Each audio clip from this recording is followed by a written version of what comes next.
Assalamualaikum warahmatullahi wabarakatuh.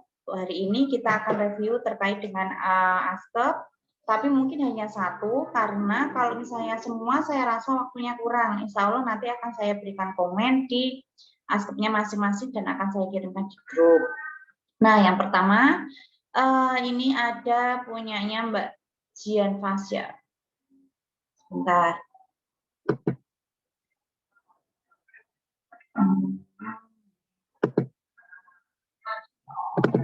Nah, di sini bisa dilihat kalau dari awal itu sudah bagus dari Mbak Jian Fasa, ada tanggal aja judul, dari judul, kemudian jam, kemudian pengkajian data, kemudian data subjektif, kemudian struktur keluarga, daftar anggota keluarga, kemudian tipe keluarganya. Di sini sudah benar nuklear family, hanya saja untuk genogramnya itu harusnya ada 2 generasi. Jadi ada orang tuanya dari bapak dan orang tuanya dari ibu. Jadi neneknya si anak ini. Nanti akan saya contohkan ya. Kemudian di sini ada sifat anggota keluarga. Anggota keluarga yang berpengaruh dalam pengambilan keputusan adalah ibu mengatakan pengambilan keputusan dilakukan oleh ayah. Oke. Kalau saya rasa kalau yang di sini itu sudah oke. Nah, di sini sudah. Sekarang kita akan lihat langsung saja ini punyanya Mbak Dian Fasa. Secara ini sudah bagus ya, kegiatan sosial kemasyarakatan yang diikuti. Ibu mengatakan udah benar karena memang kita datanya adalah data subjektif dengan bertanya. Nah, kita coba lihat untuk yang di data. Oh iya, PHBS belum karena memang saya untuk data pengkajiannya nanti akan saya sampaikan ketika kuliah teori. Nah, di sini kita akan mereview terkait dengan analisa. Keluarga Tuan N, tipe keluarga ini kurang. Di sini harusnya ada asuhan keluarga Tuan A, tipe keluarga nuklear family dengan masalah tidak ber-KB, tidak memiliki jaminan kesehatan, dan jarang melakukan olahraga. Kita coba cek. Dari punya ibunya tadi,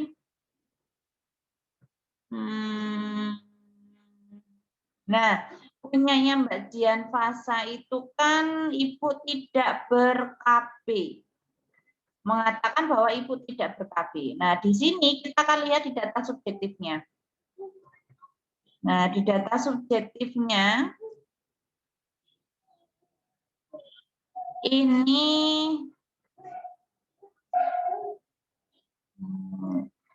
nah kesehatan reproduksi. Nah, di sini punyanya Mbak Dian Fasa sudah benar. Dia mengangkat bahwa ibu tidak ber-KB. Di sini sudah ada data pendukungnya, metode KB-nya tidak ada. Berarti bisa dipastikan bahwa ibunya tidak ber-KB. Nah, seringnya yang salah adalah di analisis itu ditulis tidak ber-KB, tetapi di datanya tidak ada. Nah, punyanya Mbak Jian Fasa ini sudah bagus. Jadi apa yang ada di analisis itu ada data pendukungnya dari wawancara atau data subjektifnya. Kemudian untuk yang JKN itu saya belum menemukan. Nah, di JKN itu ini juga sudah. Ya, permasalahannya dia tidak ada JKN. Itu sudah benar. Kemudian jarang melakukan olahraga. Nah, kalau jarang melakukan olahraga itu ada di mana ya ini?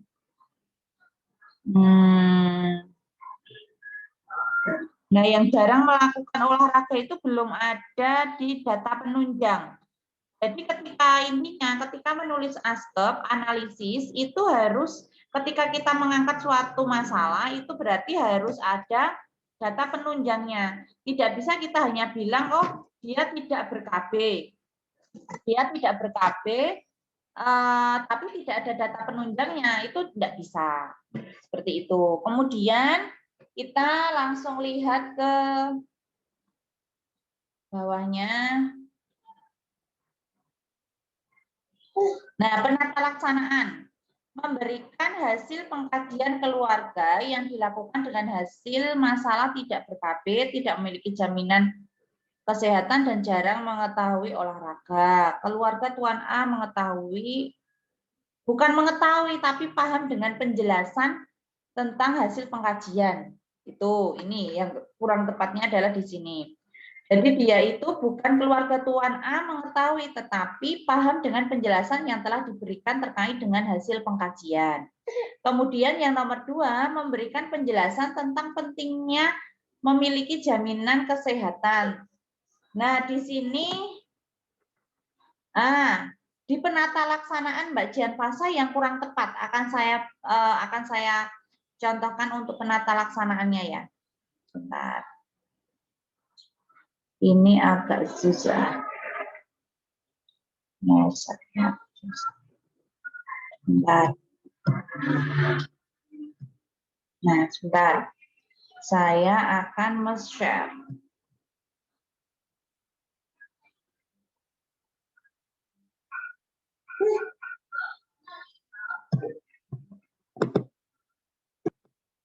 Sebentar.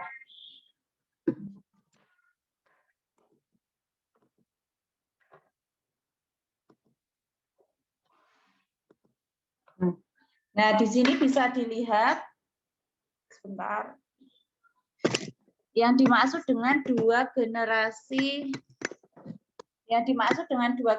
adalah sebagai berikut ini.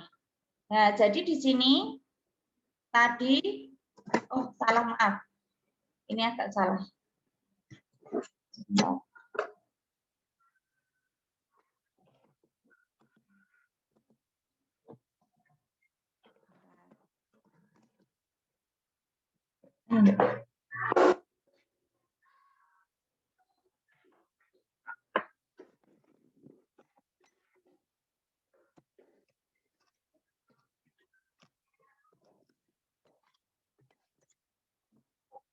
Nah, di sini jadi dua generasi.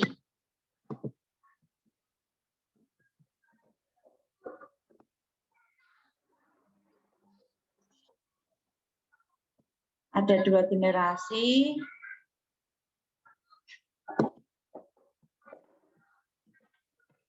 Sebentar.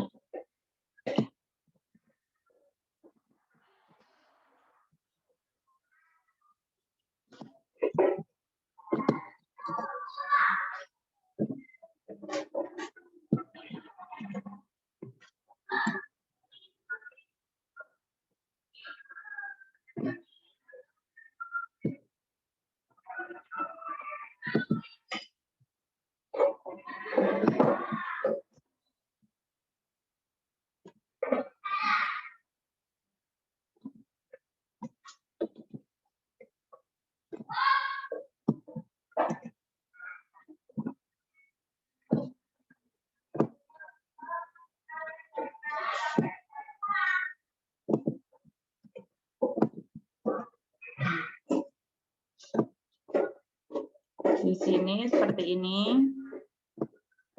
Nah,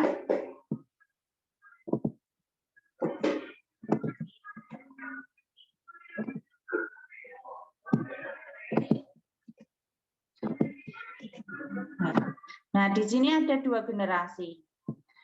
Kemudian nanti di sini kasih anak panah bahwa yang menunjukkan kepala keluarga adalah Bapak ini. Ini adalah kepala keluarga. Kemudian di bagian yang sini itu diarsir, diberi tanda dikasih tanda batas yang ini yang kita kaji. Nah, ini dikasih tanda batas. Ini caranya membuat genogram. Kemudian untuk membuat penata laksanaannya, akan saya contohkan sini.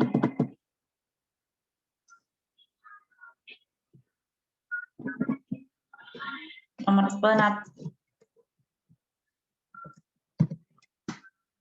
penata laksanaan yang pertama. Mohon maaf ini. Nah, penata laksanaan misalnya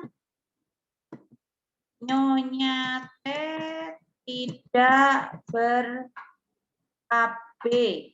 Misal permasalahannya kan Nyonya T tidak ber-KB, berarti kita melakukan penyuluhan metode KB pada Nyonya N. Penyuluhan telah dilaksanakan pada tanggal 3 Mei 2021 pukul 09.00 di rumah Tuan A. Nyonya N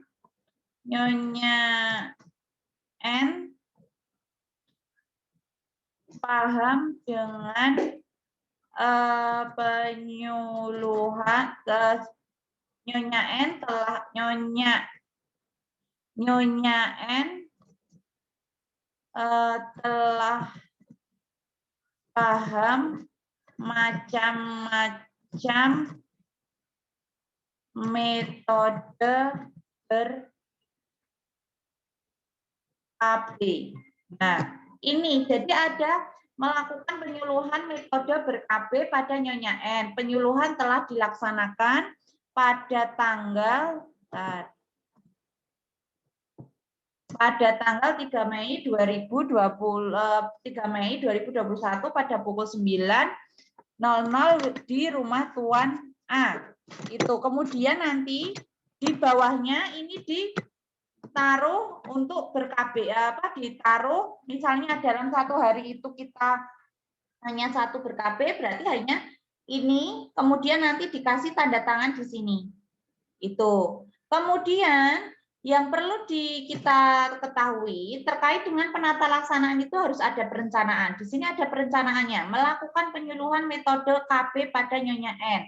Penyuluhan telah dilaksanakan pada tanggal 3 Mei 2021 pukul 09.00 di rumah Tuan A. Evaluasinya, Tuan Nyonya N telah paham macam-macam metode ber-KB.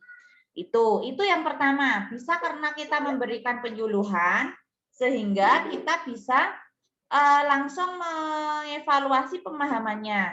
Tetapi evaluasi tidak hanya satu kali, tapi bisa dilakukan 2 kali. Yaitu misal setelah dilakukan penyuluhan, kemudian 1 bulan atau 2 minggu kemudian datang ke rumahnya.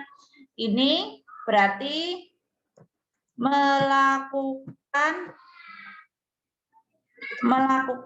evaluasi pada Nyonya N, apakah Nyonya N terkait rencana KB. Nah, evaluasi telah dilaksanakan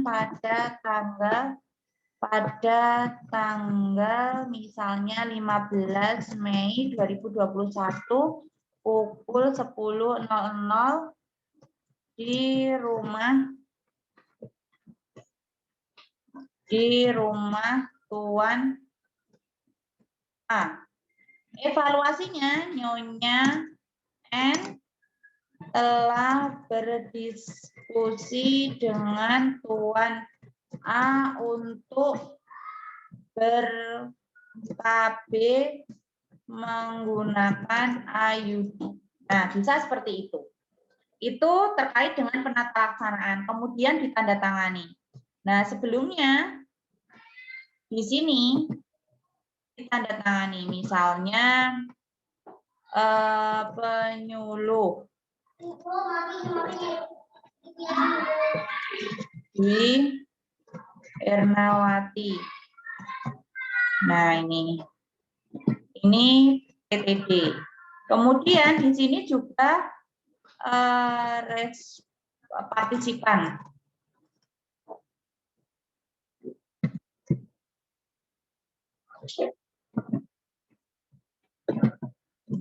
Nah, di sini partisipannya juga harus PTD, harus melakukan tanda tangan. Kemudian di sini Nyonya N, karena yang disuruh adalah Nyonya N. Ini seperti ini. Ini setiap melakukan penyuluhan harus ada ini. Nah.